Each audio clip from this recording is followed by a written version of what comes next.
大家好，欢迎来到会生活频道。今天我们给大家分享的是一个非常实用的信息，就是如何获得近乎免费的7种豆角类的种子。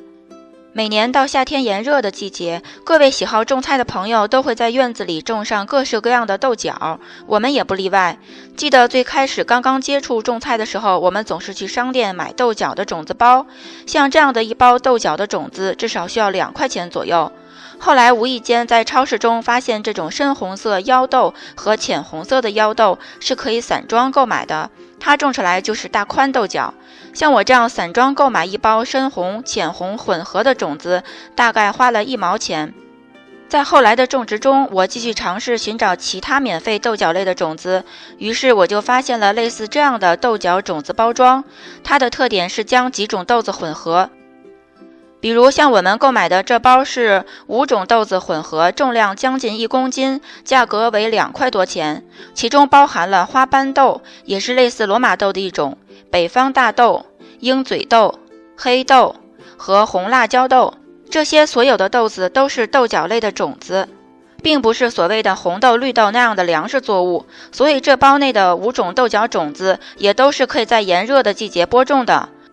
我们在这里只是以加拿大这样混合豆包装来做一个示范，相信您所在的国家或者地区超市也会有相同类似的混合豆。当然这里面还有2个很重要的技巧和大家分享，就是当把一包豆子买回来的时候，第一件要做的事就是每样拿出几个豆子，像我们这样每种拿出3个豆子，一共15颗，放在水中泡1个晚上。第二天其中14颗豆都发芽了，所以确定这包内的各类豆角种子是健康并且可以发芽播种的。第二点也是非常关键，也是我们多年种植的经验，因为种过豆角类的朋友都知道，豆角通常分2种，一种是矮生型，一种是慢生型。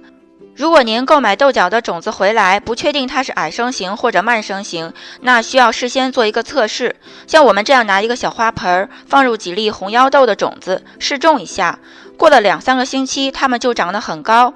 而且主茎向上，略微旋转带毛刺。很显然，它是一种慢生爬藤类的豆角作物。同样再把其他2颗豆角类的种子放在花盆中，播种2-3个星期，它们的主茎是呈直立性向上生长，并且很坚硬，而且两端生出侧枝。很显然这类豆子便是矮生型，所以不需要搭架子。在经过了以上的试种测试之后，那您可以确定哪些豆子在种植之前需要搭好豆角架，以便它攀爬，哪些豆角需要给它足够的空间，以便它向侧面横向伸展侧枝。而这一大包2块多钱的豆子，我相信您可以播种上好几年都用不完。